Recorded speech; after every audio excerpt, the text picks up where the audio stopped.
దేవుని స్తోత్రం. మీ అందరికీ యేసుప్రభు పేట ప్రేమ వందనాలు చెల్లిస్తున్నాను. బాగున్నారండి? ఈ ఈ సమయం ముందు ఈ వాక్యం వింటున్నటువంటి ప్రతి ఒక్కరికి శుభములు చెప్పుచున్నాను. శుభకార్యములు మీ కుటుంబాల్లో జరుగునుగాక. ఆమేన్. ఇప్పుడు ఒక వాక్యం మనం ధ్యానం చేసుకుందాము. 99వ కీర్తన గ్రంథంలోంచి 6 వచనం. ఆయన యాజకులలో మోషే అహరోనులుండిరి. ఆయన నామమును బట్టి ప్రార్థన చేయు వారిలో సమూయేలు ఉండెను. వారు యెహోవాకు మొరపెట్టగా ఆయన వారికి ఉత్తరమిచ్చెను. చాలు. ఈ వాక్యం శ్రేష్టమైనటువంటి మాట. ఈ మాట దేవుని స్తోత్రం. అంత మాత్రమే కాకుండా పరిశుద్ధ గ్రంథంలో కొన్ని వాక్యాలు ఉన్నాయండి.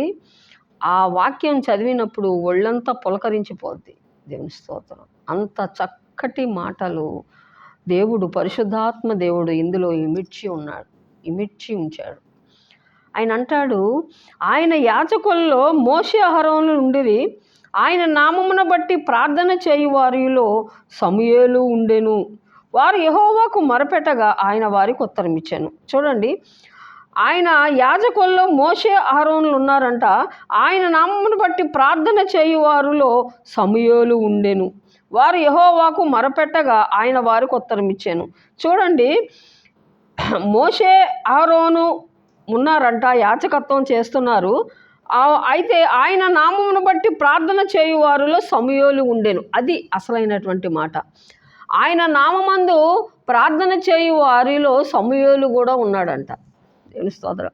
అంటే సమూయేలుని ప్రత్యేకముగా ఎత్తి పెట్టినట్టు వాక్యం ఉంది. దేవుని స్తోత్రం. చాలామంది భక్తులు, ప్రార్థనా పరులు ఉన్నారు. పరిశుద్ధ గ్రంథంలో అబ్రహాం ఉన్నాడు, దావీదు ఉన్నాడు. అందరూ ప్రార్థన చేసిన వాళ్ళు. యాకోబు ప్రార్థన చేశాడు, అబ్రహాం చేశాడు, ఇస్సాకు చేశాడు, దానియేలు చేశాడు,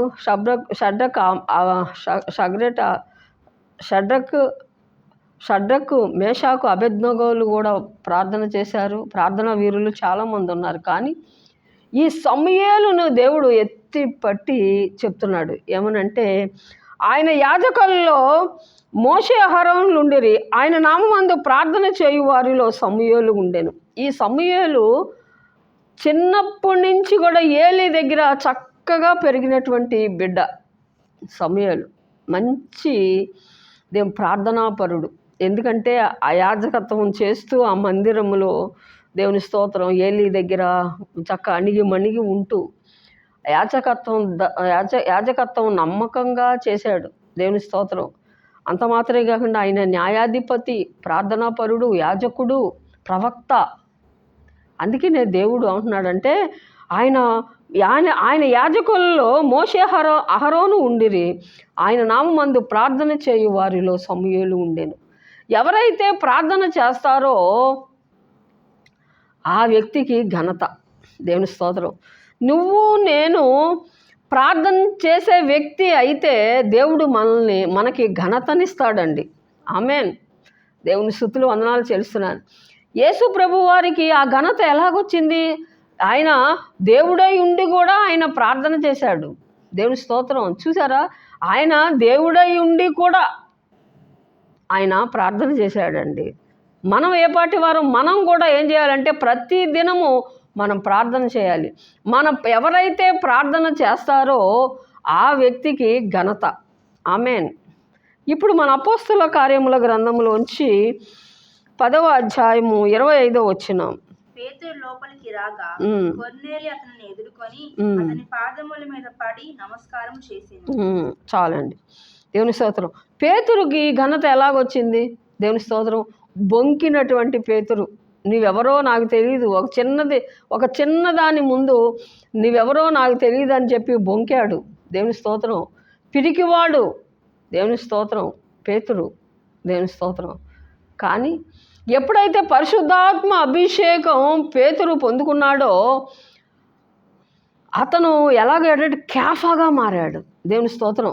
రెల్లు గడ్డి వంటి పేతురు కేఫాగా మారాడు. ఆమేన్. దేవుని స్తోత్రం. అందుకనే మనం ఆత్మను పొందుకోవాలి.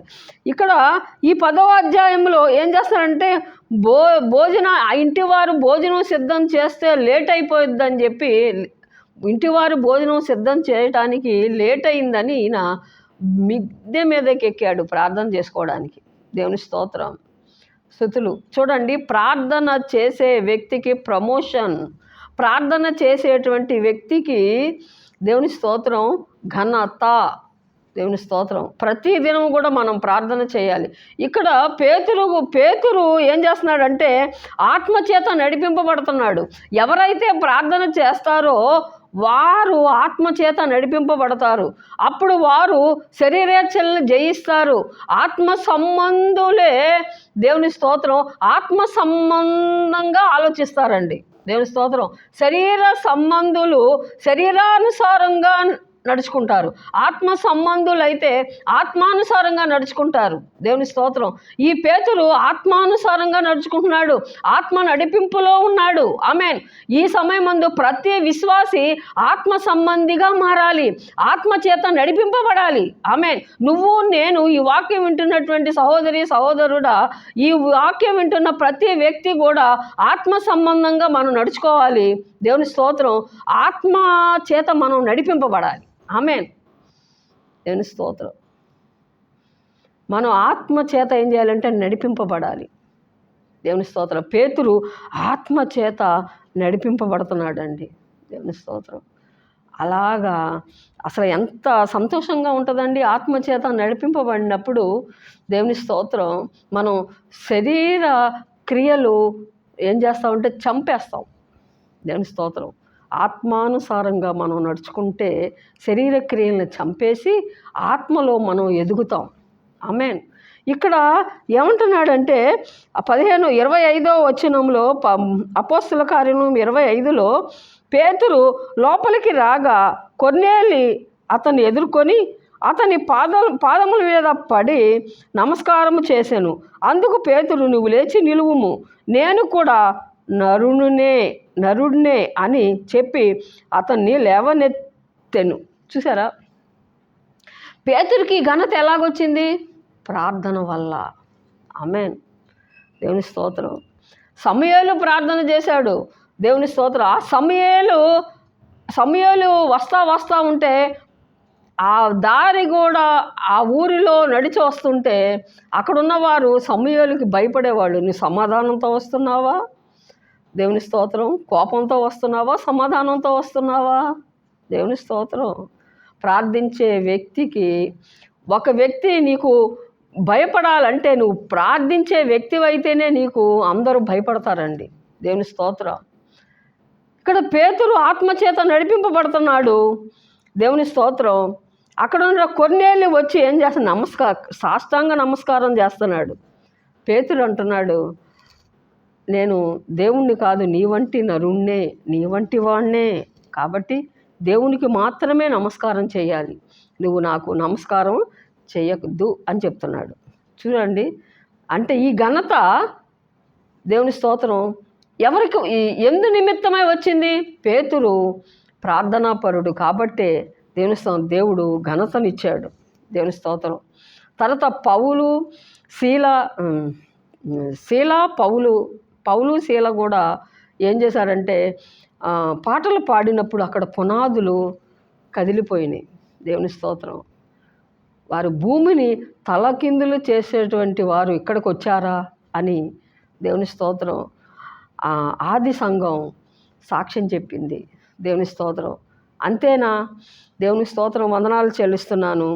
క్రైస్తవులు అని పేరు పెట్టింది కూడా వీరు చేస్తున్నటువంటి భక్తిని బట్టి, వారు చేస్తున్నటువంటి దేవుని స్తోత్రం ప్రార్థనను బట్టి ఆది సంఘం ఏం చెప్పారంటే వీళ్ళు క్రైస్తవులు అని సాక్ష్యం చెప్పారు. దేవుని స్తోత్రం. చూడండి, ప్రార్థించే వ్యక్తికి ఘనత. ఆమేన్. చాలామంది సేవకులు ఉన్నారు, వాళ్ళు దేవుని కోసం ఎంతో త్యాగాలు చేశారండి. గంటలు ప్రార్థన మోకాళ్ళ మీద ఉండి ప్రార్థన చేసినటువంటి సేవకులు ఎందరో ఉన్నారు. దేవుని స్తోత్రం. దేవుడికి మోకాళ్ళ మీద ఉండి బైబిల్ చదివిన వాళ్ళు ఉన్నారు. మోకాళ్ళ మీద నుండి గంటలు గదిలోకి వెళ్ళి ఉపవాసం ఉండి ప్రార్థన చేసినటువంటి సేవకులు ఆ ఫలితమే ఇప్పుడు వాళ్ళు ఘనత పొందుతున్నారు. ఆమేన్. నీకు నాకు ఘనత రావాలంటే ఎవరైతే యేసు నామములో ప్రార్థన చేస్తారో దేవుని స్తోత్రం, ఆ ప్రార్థించే వ్యక్తికే ఘనత. ఆమేన్. కాబట్టి నా సహోదరి, నా సహోదరుడా, లోక ముచ్చట్లు చెప్పుకోకుండా సమయమును పోనీయక సద్వినియోగం చేసుకుందాం. అజ్ఞానుల వలె కాక జ్ఞానం కలిగి నడుచుకుందాం. దేవుని స్తోత్రం. సమయం ఉన్నప్పుడల్లా దేవుని స్తోత్రం మనం ప్రార్థన చేసినట్టయితే దేవుని స్తోత్రం. చూడండి, సమూయేలు ఉండెను. దేవుని స్తోత్రం. సమూయేలుని దేవుడు ఎత్తి పెట్టి చెప్తున్నాడు.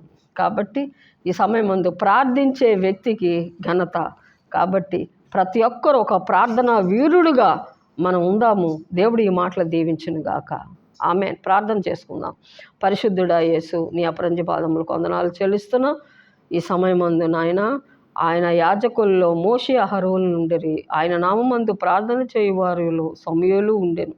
అయ్యా, సమూయేలును ఎత్తి పట్టి ఆయన చెప్పావు తండ్రి యేసయ్య. వారి ప్రార్థన, వారి మొరలను విన్నావు. అలాగే నీ నామమందు ప్రార్థిస్తున్న ప్రతి ఒక్కరి మొర మీరు వినండి నాయన. సహాయం చేయండి అయ్యా. ఘనతనివ్వండి అయ్యా. యేసు ప్రభు పేరట అడుగుచున్నాము తండ్రి. ఆమేన్. ఆమేన్.